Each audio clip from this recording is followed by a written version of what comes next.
Yeah, I mean, today obviously sucked, and I don't want to overly dwell on how poorly we played in the game today. When big picture, we have a group of seniors and a group of players that they deserved a better finish than this, and so that's really the most disappointing thing. More disappointing than 7 errors and too many free passes and all the stuff. It's just you got guys like Dom Listi and Andrew Ciufo and Josh Pano and Lucas Malstead and Reed Garris and all of our seniors that have just poured their hearts out for this team to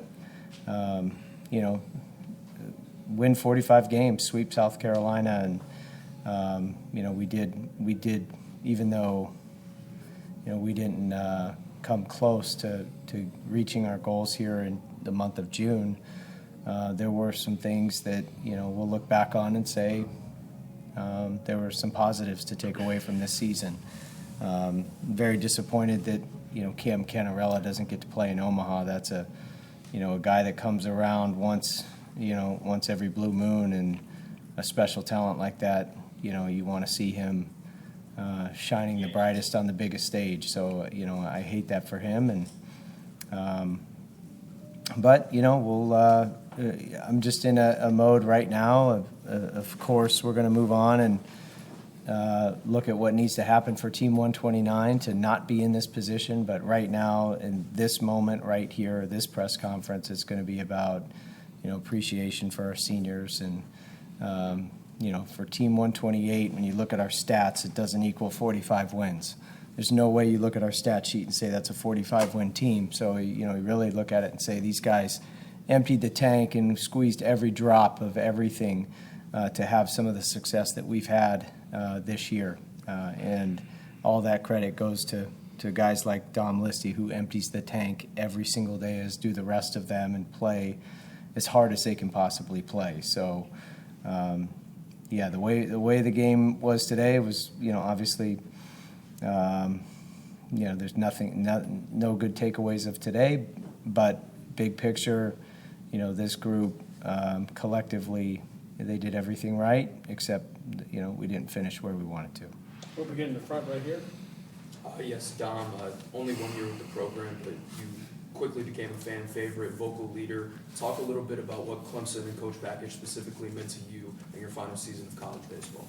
I mean, like Coach Bakich said, things didn't go the way we expected or wanted, but this place still changed my life and gave me one of the best years of my entire life. I mean, I never would have expected the things personally to be brought out on a baseball field that I was able to do, and just being embraced by all the people here. I mean, when I come in, like someone like Cam, it's one of the best friends I'll ever have in my life now. I mean, I'm just so happy to be able to play with someone that's such a great baseball player, and that's the fan bases here is just unbelievable. I mean, I come from a Division III school where I'm playing in front of 15 to 100 people, and then being in front of 6,000, 8,000 people, it's completely changed my life. And just I live with Andrew Ciufo and Josh Pano as well, and I can speak as well. This place has changed their lives as well. It's given them, they poured a lot into us, and this is our last season of baseball ever, and it's been amazing, even though we didn't get to where we wanted to. All right, raise your hand if you have a question. When we get here in the back, did you have a question? Yeah. Okay, and then we'll go back up here to Will after that. Coach, earlier this week you said that this team would be judged by how they played over the course of the next several weekends, and obviously this wasn't the outcome that you had hoped, and the outside noise might be a little loud, but I was curious how you judge this team, how you're going to remember this club that you have. Yeah, I'd say it's a team that overachieved to get to 45 wins, and a team that was very consistent with their work ethic and just the intangibles that they brought from starting day one in the fall until the very end. There was never a question of effort. There's never a question of attitude. I'll just always remember this group as they found a way in so many close games, so many one-run games, so many tight games, and they just found a way to flex their mental toughness and come out ahead. I mean, it's just incredible, really. And early in the season, when our first goal was in front of us with the Gamecocks. That was an awesome weekend, and so they'll always have that. That'll be part of the history book with this team. But we fell short in the ACC, and we fell short in the postseason, and we were one win away in the regular season and in the tournament from being champions, and obviously ran out of gas here. It's a tough tournament. People have to understand how hard it is to get through a regional. Everybody's good, and everyone's especially good now in college baseball. And so, it's so important to get in the winner's bracket and stay in the winner's bracket. So, we didn't do it last night, and then we are not gonna let the outcome of one game today sour what were some pretty good achievements for this team. But that being said, it's not good enough, and so I know that. I've been here for the best of Clemson baseball in 2002, and have experienced coming so close, playing for a national championship, and it feels exactly like this. There's only one team truly happy at the end, and so you remember what this feels like, and you also remember what it feels like to go to Omaha too, and so you're playing with a chip and training with a motivation to not feel like this, but also to taste what it's like to experience the best of college baseball. And ultimately, that's the disappointing thing. When you love a group and you love the leaders and you love the kids and they do go about it and they do everything right, you just feel like they deserve to experience the best of college baseball, and that's what makes the finality of a season that falls short so tough. Let's go to the second row, and then we'll go to the front row. Yeah, I just want to ask you, in that, I think Cam's last at bat, he got the standing ovation that he got from the Clemson fans. Your thoughts on how they appreciated him, and then also, Dom and also Andrew as well when they came up to the plate. Yeah, I mean, the fans are awesome. I mean, we have one of the most passionate fan bases. So, when you have a very passionate fan base, you know what you're going to get. They have high expectations, as do we.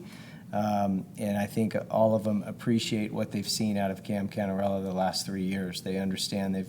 Some of them have been here since Coach Wilhelm was here, and they've seen some star players come through this program, and they recognize that for the last 3 years they've witnessed one of the best center fielders in the history of college baseball, if not the best. And so I appreciate them showing their appreciation for Cam, and then I think they recognize that. Dom Listi, Andrew Ciufo, those were great additions to our team. And those guys, Dom Listi gets on base over 50% of the time. Like, that's just insane. And Andrew Ciufo has just played lights out shortstop all year long, and he really has surged offensively here as of late. And so, I think everybody appreciates when you get guys that come in here and contribute to help Clemson. We experienced that last year with some of the grad transfers, and we got it this year with some of them as well. All right, we'll stay in the front right here, actually. It looked like you grouped the whole team together. I think it was after the sixth. What was kind of the gist of the message there? The gist of it was we may lose the game, but there's a way, how we're losing is unacceptable. And so it was more, we may lose, and that's fine, but we're gonna compete and play to a standard these last 3 innings, regardless of the score, regardless of the outcome, because we're not going out like this. And we did. We went out like that. It's a lopsided score with a lot of sloppy play, but the final 3 innings were at least a little bit more competitive, even though it was far from being enough. Erik, I understand it's just coming off this game, but big picture, is there any common thread of the last 3 years that you feel like has kept this team from getting to that final Omaha stuff? I just think it's hard to get to Omaha. Like, people don't realize how hard it is to actually go, and you have to work your ass off every day. Omaha is a lifestyle as much as it is a destination, and you just cannot leave anything short. And so you just hope that you work so hard that you get the opportunity to earn your way there and get hot when it means the most, and somehow find your way there. This team's going to go. it's going. Clemson baseball will be back in Omaha. That's going to happen. And, but in the same breath, you have to earn it every day. You have to earn it in August and September and in October and every single day, because how you get there, there's so many different ways to get there. But it's going to happen with this team. But we are always going to do what we need to do to make sure that we're not leaving anything on the table and recruiting the very best players and developing them to our max potential. Let's go to the back, Mr. Kornblue. Hey, Kentucky, their speed and their ability to get hit, they took a lot of pitches to the body, hit batters. They did that all season long. They forced teams into errors. Did you sense some of that with your guys today? Were they pressing a little bit out there in the field that led to the 7 errors, just trying to make plays as these guys ran? Maybe, I don't know.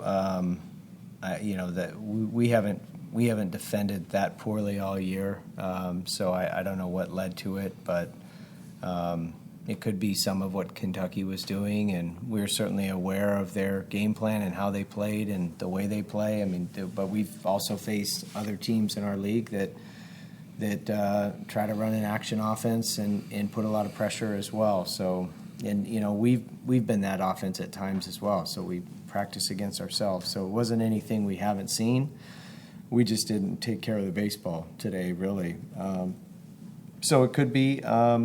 It could be a little bit of a carryover from last night's disappointment. I don't know. I would like to think that that's not the case, but it certainly looked like we were not sharp out there today. And ultimately, as the coach, that's on me. I have to point the thumb on that one. The guys, weren't. We didn't play well enough to win. And as a coaching unit, we have to get our guys. Put them in the best spot to win ball games and be prepared to do so. But the way this regional went certainly stings, and I'm sure we will dissect it from every angle and make sure that we're doing everything in our power not to feel like this, because we hear it, we know it, we see it. Clemson baseball hasn't been Omaha since 2010. We got it. We know. We're very aware. And we're going to do everything in our power to get there. Let's go to the back to the cameras here. Dom, from your perspective, what do you think led to the uncharacteristic play on defense? And then what are you guys telling each other in those moments to try and turn that momentum around and get back to your usual selves out there? I think sometimes you just got to chalk it up to being a bit of an anomaly. I truly don't think that anything Kentucky did push us into feeling as the last reporter presumed. I don't believe that's what occurred. I think we just kind of had a bit of an anomaly today, and it happened to be at arguably the worst part of the season to do that. And we're just trying to get ourselves back to the standard that we have, is which Coach Bakich said. We've played pretty good defense the entire year for people that have watched us. So we're just trying to get back to that. Sadly, we just weren't playing to our standard today. All right, we have time for 2 more. We'll go here in the front, and then we'll wrap it up with Will. Coach Bakich, can you talk a little bit about the injury crisis with the pitching staff this year, how it impacted the team, and how you guys were able to overcome all that adversity with a lot of injuries to key arms and still win 45 games? Yeah, I don't know if we overcame it because, once we kind of hit a certain point, there was a distinct drop-off, and then we had a lot of lopsided innings, big innings, and but I'll tell you what we never did and still won't do, and that's make excuses. We had guys that still went in there and still competed hard, and whether they got hit or gave up free passes, it wasn't like they were trying to do that. They were out there, and every one of them, it means an awful lot to them to wear a Clemson uniform, and they know how privileged that is and how important that is, and so.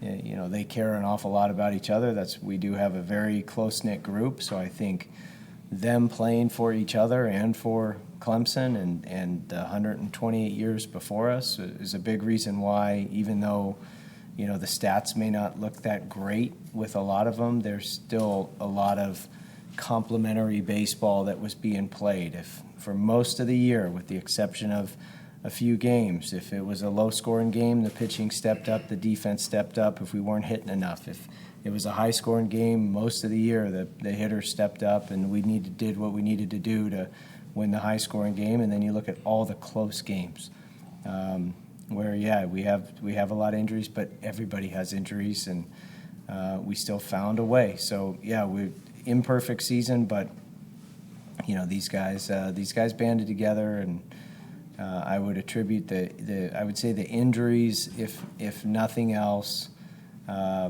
created a sense of tightening the circle, knowing they have to pick each other up, and the next guy needs to step into that role. All right, well, Yeah, Eric, just want to ask, you got to turn the page now. How long before you turn the page to next year? And then what's some things you got to look for to, to try to, like you said, to get to Omaha? What do you guys got to do to get there? Well, as you guys all know, we're recruiting like 5 classes at a time, right? So we've got, our eye on freshmen in high school all the way to everyone that's already in the portal looking at, guys coming in this summer for next year's team. And you look at, just the last time, personally, I was part of a team that went to Omaha. We had a weekend rotation that were 3 second-rounders. And the top 3 hitters in the order were top 3-rounders. So it takes good players. Got to have good players. And those guys didn't come into college as that. They developed into that. And so that was always our niche was player development. So this is a place where you can get anyone, any high school kid, any portal player, everyone should want to come to Clemson. And that's exactly so while we have an idea of, recruiting 5 classes at once, we also are always doing a needs assessment, actually weekly with our staff. We meet every Monday morning at 9 a.m. and we are doing a constant needs assessment of what do we need to do to not only position our team that week for success, but then big picture, we've got multiple depth charts and multiple years out. So I do know this, pitching covers up a lot of things. The postseason recipe has always been and will always be pitching, defense, and timely hitting. And so, looking around the country and seeing what some of the bullpen weapons look like, and we had 2 pretty special ones there for a long time with Garris and Malstad. And then Garris getting hurt, and us using Malstad as often as we did, he was lights out for a long, long time. So having more guys that can just shut it down is going to be important for us in that regard. And then having guys that can change a game with one swing. Guys who are explosive that can impact the ball and change the game with one swing, and guys who are explosive who can change the game because it's if they get on first base, they're really on third base. Or they can score from, they can go first to third and score from second. So it's just having those explosive, fast twitch players. There's not a minimum height and weight requirement, but there is, having explosive, powerful players. I don't mean power, how far you can hit it. I mean powerful bodies. Will be something that we'll work very hard to create within our program, but also attract to bring into the program. So we'll do the full needs assessment. Again, we're always looking at it, but the actual roster breakdown for Team 129 that'll happen today, and we'll do our final exit meeting with this Team 128 tomorrow, and so I don't want to desensitize. You got a guy who's played in 266 straight baseball games. He's 6 years of college baseball. He's never missed a start. So I don't want to overlook our seniors who have poured their hearts and souls into college baseball, but at the same time, I have a responsibility to Clemson and making sure that we return to Omaha and do whatever it takes to get there. thank you, Jim.